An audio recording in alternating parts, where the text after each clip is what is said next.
Dhaggeeffattoota keenya qaqqaalii kutaan lammaffaan seenaa aanaa sorookiin kunooti itti dhiyaadha. Ofii isaaniitii dhufuun immoo kiyyoo bal'aa isaanii qopheessite salphaa taasiseef.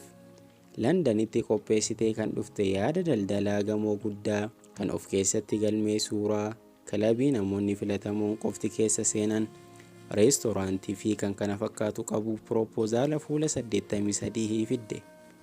Kana immoo abbootii qabeenyaa, baankii fi abbootii alangatti agarsiisuu eegalte. Biiliyonaroota Niiwuyoork akkasumas dhaabbattoota Jarman kan hirmaachisu yaada daldalaa waan fiddeef yeroo umriin ishee gahu maallaqa isheen fudhachuu dandeessu achumaan itti himuun gamoo doolaara Ameerikaa miiliyoona 22 ol baasu kan moggaasni isaa Aanaa Deelviin Faawundeeshin jedhamu qabachuun socho'uu eegalte. Eenyummaa ishee kan hin taane kan abjuudhaan uumte bareechitee sammuu namaa keessa kaayuun kiyyoo ishee keessa seensiste. Kanneen keessaa jalqaba irratti maallaqa hedduu kan ishee kennuuf of duuba hin jedhin baankii Siitiiti. Jalqabaa sochoosuu fi dookumentii seeraa sirreessuuf jedhamee doolaara 100,000 lakkaa'amu liqeesseef. Kun immoo haala hedduu tolcheef. Uffata qaalii uffattee poost gochuu akkasumas keessummeessitootaaf abbaa doolaara 100 tokkoon kennuun itti fufte. Abbootiin qabeenyaa hedduun dhugaadha jechuun maallaqa isaanii akkaawuntii ishee irratti galchuu eegalan. Yeroo muraasa gidduutti lakkoofsi herreega ishee miiliyoonotaan guutame. Maallaquma isaan guyyaa galchaniin halkan isaan affeerte. Hoteela qaalii fi qananii qabu qubatti.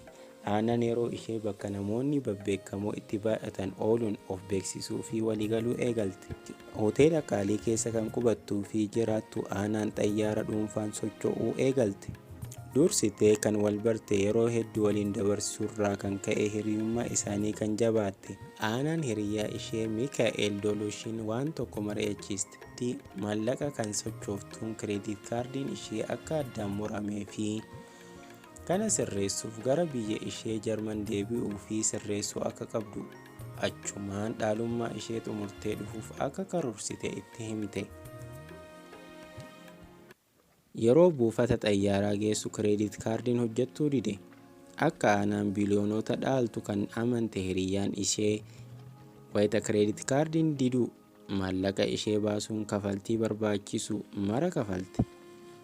Eegasii baasiin asitti hin dhaabbanne. Kanaafillee saniifillee maallaqni na barbaachisa jettee maallaqa ishee jalaa qisaasessite.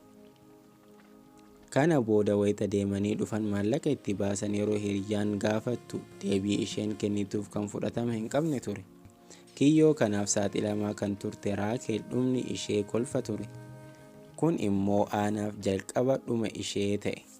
Baankiiwwan, hiriyoonni fi namoota baay'ee maallaqa sobaan irraa fuute tokkoon bakka jiranii dhufuun maallaqa miiliyoonaan siif galchine eessa jira jechuun gaafachuu eegalan. Yeroo kana poolisiileen harka isaa seense. Bakki bulmaata ishee hoteelarraa gara mana sibiilaan haxirametti mana hidhaa Riikarsii ta'e. Haala kana keessa jiraatullee wayita mana murtiitti dhiyaattee dubbattu waan hin godhetti xiqqoo malee itti hin gaabbu jetti. Seenaa Aanaa kana kan kitaaba saayikooloojii ishee irratti qorattee barreessite barreessituun Maariyaa Konoovaan waa'ee Aanaa fi namoota isii fakkaatan wayita dubbattu. Namoonni akka kanaa maallaqa dhiisaatii eenyummaa namallee hatuu kan danda'an yoo ta'u, sababni isaan dhiyeeffatan immoo nun mala kan jedhanidha. Kanaaf Aanaan ani qulqulluudha jetti. Dhuma irratti Mee 2019tti waggaa 4 hanga 12 akkasumas baankii 2 fi namoota garaagaraa isheen irraa liqeeffatte ammallee waliin dhooftee argatte akka kafaltu itti murtaa'e. Haa ta'uutii osoo murtee ishee hin xumuriin akka lakkoofsa Awurooppaatti Onkololeessa 11 2021tti gadhiifamte. Sababiin ishee gadhiifamiinsaaf ta'ellee fooyya'insa amalaati. Bilisa taatee osoo hin turin sababa viizaa haaromsuutiin waliin wal qabatee irra deebiin mana hidhaa seente. Odeeffannoon jiru akka agarsiisan yoo ta'e Aanaan hidhaa dhaabbii mana keessaa sa'aatii 24 appaartamaa keessa akka turtuu fi ammallee Ameerikaa keessa akka jirtudha. Eegaa isii amananii karoora ishee hordofanii qabeenya dhaalaa fi dookumentii sobaa irratti hundaa'uun doolaara miiliyoona hedduu akkaawuntii isii irratti galchan harka duwwaa rukutan. Hordoftoota keenya jaalatamoo fi kabajamoo kan isin waliin ture an Muraad Muhammad. Yeroo keessan irraa waan nu laattaniif guddaa galatooma. Yaada yoo qabaattan koomentii nu dhaqqaba. Like, subscribe gochuu hin irraanfatina.